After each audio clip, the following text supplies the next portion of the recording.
How long have you known about Andrew and Epstein? How long have you known about Andrew and Epstein? Have you been covering up for Andrew? Go away, Manny. Go away. That's enough. There's children here, right? Police officer, right? You carry on, you can be arrested for breach of peace. Okay. Prince William's visit to Scotland this week was meant to be a routine appearance, a symbolic show of duty, continuity and calm leadership. But instead of polite applause and quiet handshakes, the future king found himself confronted with something far more uncomfortable. Shouted questions and pointed heckling that cut straight to one of the monarchy's most persistent scandals, Prince Andrew. As William walked through the engagement, cameras rolling and aides close by, voices from the crowd broke through the usual ceremonial noise.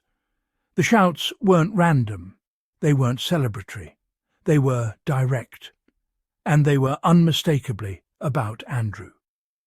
Witnesses say the atmosphere shifted in an instant. The Prince of Wales did not stop. He did not respond.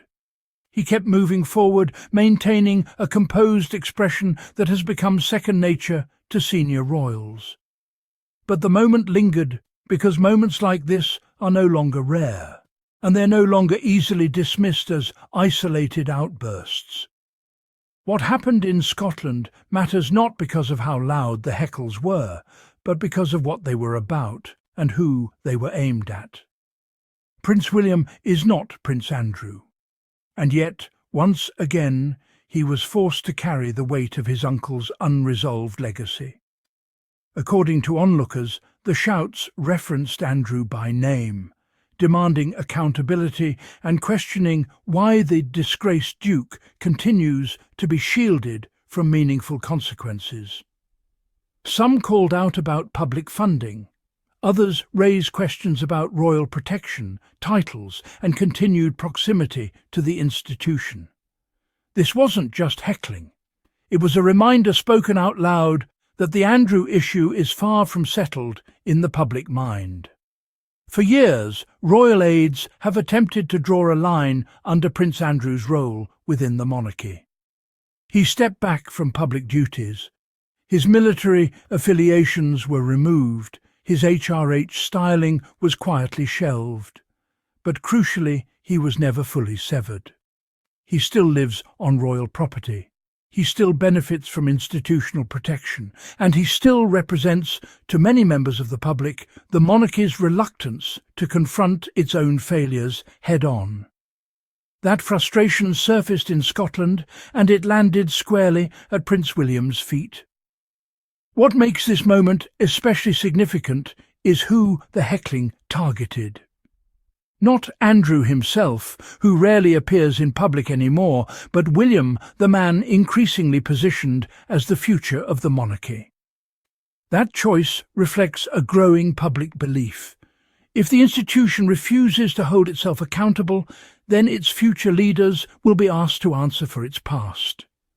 William's visit was otherwise tightly choreographed. Meetings with local representatives, conversations about community issues, the kind of engagement designed to reinforce connection and stability. But the heckling cut through that carefully managed image, and the cameras caught it. In the footage circulating online, you can hear the raised voices as William passes.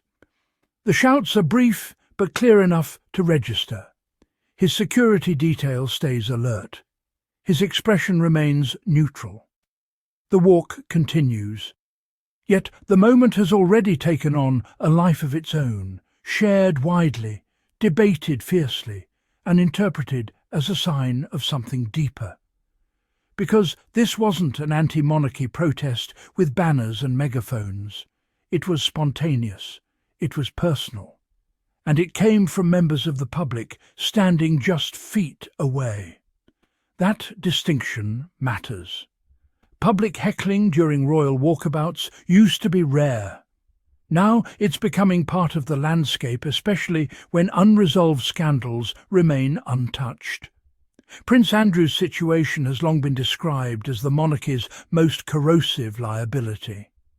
Despite attempts to distance the institution from him, every appearance, every financial arrangement, every report of continued privilege reopens the wound. And no amount of silence makes it go away. For Prince William, this presents a uniquely difficult challenge. He has spent years carefully shaping an image of responsibility, modernity, and emotional restraint. He speaks openly about mental health. He champions environmental causes. He positions himself as a hands-on, engaged future king. But the Andrew question sits outside that narrative and yet refuses to stay separate from it. The Heckling in Scotland underscores a reality royal advisers understand all too well. William cannot inherit the crown without also inheriting its unresolved messes. And Andrew is the biggest of them all. Public sentiment around Prince Andrew has hardened, not softened, over time. The lack of a public reckoning, no trial, no full explanation, no visible accountability has fueled suspicion and resentment. For many, the issue is not just Andrew's past behaviour, but how the institution responded to it, or failed to. So, when people shout Andrew's name at William, what they are really asking is this: what will you do differently? Will you protect the institution at all costs? Or will you finally draw a line that your predecessors would not? Those questions now follow William wherever he goes. Royal sources often insist that William is privately frustrated by Andrew's continued presence on the royal estate and the damage it causes. Some reports have suggested tension behind the scenes, with William pushing for a harder break than his father has been willing to make. But privately held views mean little when publicly the status quo remains, and the public sees that. That's why moments like this resonate. They confirm a growing sense that the monarchy's future credibility depends not on polished speeches or carefully staged appearances, but on difficult decisions, ones that cannot be endlessly postponed. The Scotland Heckling also highlights how regional audiences are becoming more vocal. Scottish public opinion toward the monarchy has long been more sceptical than in other parts of the UK, particularly in the context of broader constitutional debates. In that environment, unresolved royal scandals don't fade quietly into the background. They are brought forward loudly. For William, Scotland has always been symbolically important. It's where he holds a historic title. It's where the monarchy seeks to demonstrate unity and relevance across the nations. But unity becomes fragile when trust erodes, and trust is exactly what the Andrew issue has undermined. What's striking is that William did everything expected of him in that moment. He remained calm. He did not engage. He did not escalate. From a protocol perspective, it was textbook. But from a public perception standpoint, neutrality can feel like avoidance. And avoidance is no longer enough for many people. Social media reaction to the footage was swift and divided. Some praised William's composure, arguing that he should not be held responsible for his uncle's actions. Others argued the opposite, that leadership means confronting uncomfortable truths, even when they involve family. The debate itself is telling.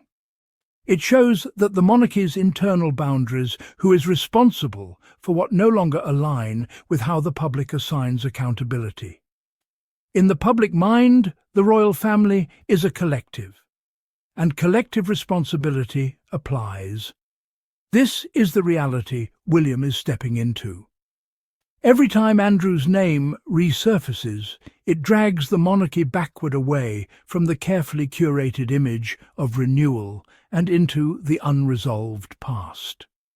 The heckling in Scotland was brief, but it was symbolic. It showed that public patience is wearing thin. that silence is no longer interpreted as dignity, but as evasion, and that future leadership will be judged not by how smoothly it presents itself, but by how honestly it confronts what came before. Prince William may not have said a word in response, but the moment spoke volumes, because it confirmed something the palace can no longer ignore. Andrew's shadow stretches far beyond Andrew himself, and it's following the future king everywhere he goes.